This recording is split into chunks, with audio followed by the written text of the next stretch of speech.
Hello and welcome to Speakers Talking About Speaking with me, Lee Jackson. I'm here in the car today. It's not my car, it's someone else's. I've got a young man here, Richard McCann, fellow of the Lee PSA. Jackson, how are you, my friend? Right. Nice to see you. What are you doing in my car? I know. Usually I do the driving, but we thought, it's a nice car, and you need a bit of lunch. Let's drive to the shops and get you some lunch. I reckon. Let's go for it. Let's do it.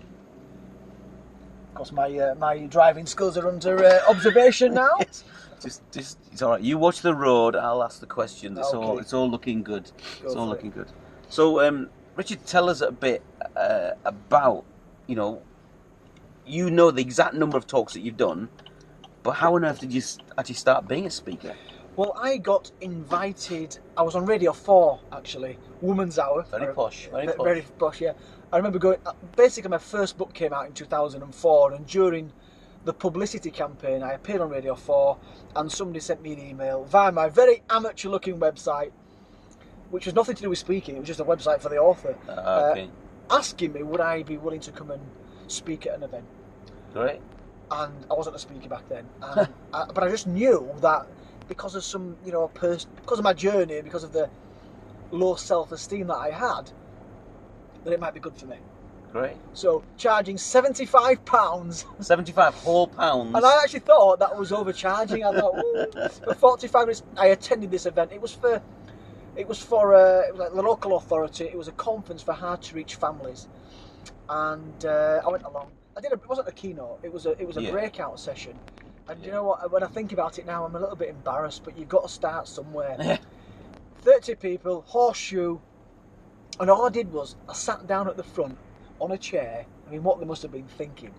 And I read the first chapter out of my book. And all I took as a prop was a photograph that I now show of me in the children's home. And I passed it around, and they passed it around, and Wow. my wife to be was in the corner egging me on, but it was appalling. And I wish I'd have recorded that, because it would be a great resource to refer back to. So that's how it started. So in effect you were an author. Yeah. And the book was out, and then someone kind of made you speak, I guess. Or invited me. Yeah, invited you to speak. So like people were, because sometimes people are speakers who then write books, but you were actually an author first. Yeah, and it wasn't a business book. It was a book about my life, which has actually formed the basis of my talks. So It was a big seller, the book, though, wasn't it? It was a big seller. It sold, but I've got a thing about numbers. 438,600 copies at the last statement. Bang on. He's the only speaker I know that knows numbers. How many gigs have you done so far? I've done 2 this morning, so I've done 2,116. 2,116. Wow. Now, the reason I know that is because I've got this spreadsheet. I think you've seen the spreadsheet. Yeah. Right from the start, I wrote down, very basic, January 2005, one talk on the 4th, another column, how many people in the audience and what they paid me. Very good. So at the end of that, it tells you how many that month, and then at the end of that year, and I've just kept it going, and, Great. it's great. When I say 2,000, that includes any workshops that I might do. Yeah, any extra things, Or if I do a training day or a full day or whatever, that's classed as one. Because I think one of the things for speakers is that people think that speaking is just on a platform and just at a big conference. But in reality, you, like many other speakers, do a breakout, maybe a keynote, and then a breakout, and that kind of thing. What does your normal gig look like? Is it? I mean, to start with, it was just a keynote. And to start with, it was just in schools. Yeah, that's in fact, right. If I go right back to the very beginning, the first year or so was predominantly speaking for Samaritans, in fact. The charity, yeah. Because I was a Samaritan volunteer. Okay. So I went to just I served my apprenticeship in Samaritans, and then it led on to schools, and it was just a keynote. And it was that for a number of years, in fact. Yeah. I remember my first corporate gig, and it was the Royal Armouries. Oh, right, yeah. It was my first 4-figure That's gig. in Leeds. That's where the Tower of London stuff got moved to Leeds. That's the Royal Armouries. It's a big venue in Leeds, isn't it? Yeah. They heard me speaking at a charity event in Leeds for nothing, 10 minutes, and they said, "Can you come and speak to our staff?" And I thought, I don't even know who I asked, but I think I must have asked a member of the PSA, the Professional Speaking Association, which I'd just joined. What do I charge? And I charged this fee, and once again, it was appalling. It wasn't a really good job. I tried this thing out and it didn't work. But anyway, so it was predominantly keynotes. But then in schools, I know you've done a lot in schools, Lee. Yeah. We've been on a similar path Oh, on that. good. So that's when the workshop started. It'd be a keynote with like a year group, 200 kids, and then I'd do a little workshop, on some of the mindset stuff and the limiting beliefs. So that's kind of how it all started, and I did a lot of that for a number of years. So I guess, the thrust or the crux of my speaking career was formed around charities, but mainly schools. Okay. And mainly keynotes, but some workshops. But then after about 3 or 4 years, I started getting the odd corporate. Yeah. And the rest is history. Great. And do you still work in schools now at all? I was in a school this morning, Lee, so I do. I've changed my offering in schools now, so like I won't go up to Carlisle for one talk.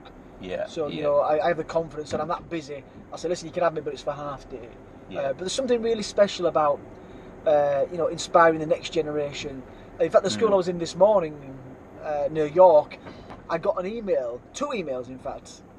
Actually, I got 2 messages from LinkedIn from ex-students from like 7 years ago. All right. Who can still remember, and it coincidentally was from this school I was at this morning, so I sent the messages to the assistant head. So it's really great to, help inspire that next generation, and long may that continue, and hopefully I'll still be able to always do that. So you, so like me, you do education and business as well. So so how do you find the difference between that? So like doing a keynote in a corporate keynote, is it the same talk? Is it a different approach? Honest? It's more or less the same talk. Yeah. I'd say 80% of it's the same. Yeah. We hear about my childhood, we hear about the children's homes, and all I do.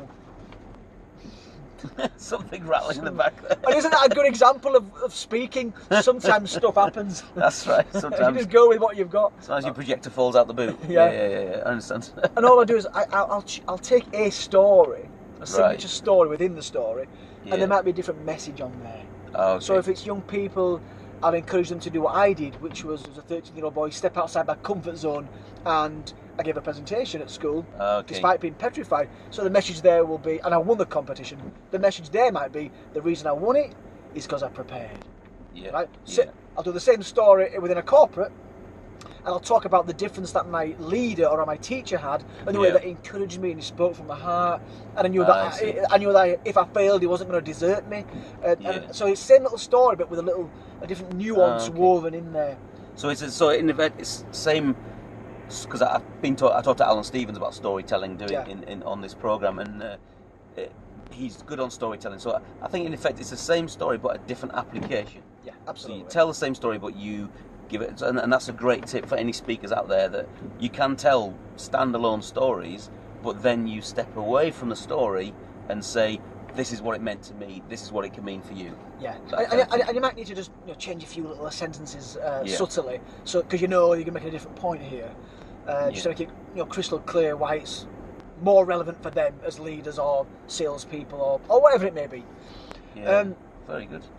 I will say, within schools, if there's anybody pursuing that, you'll know this.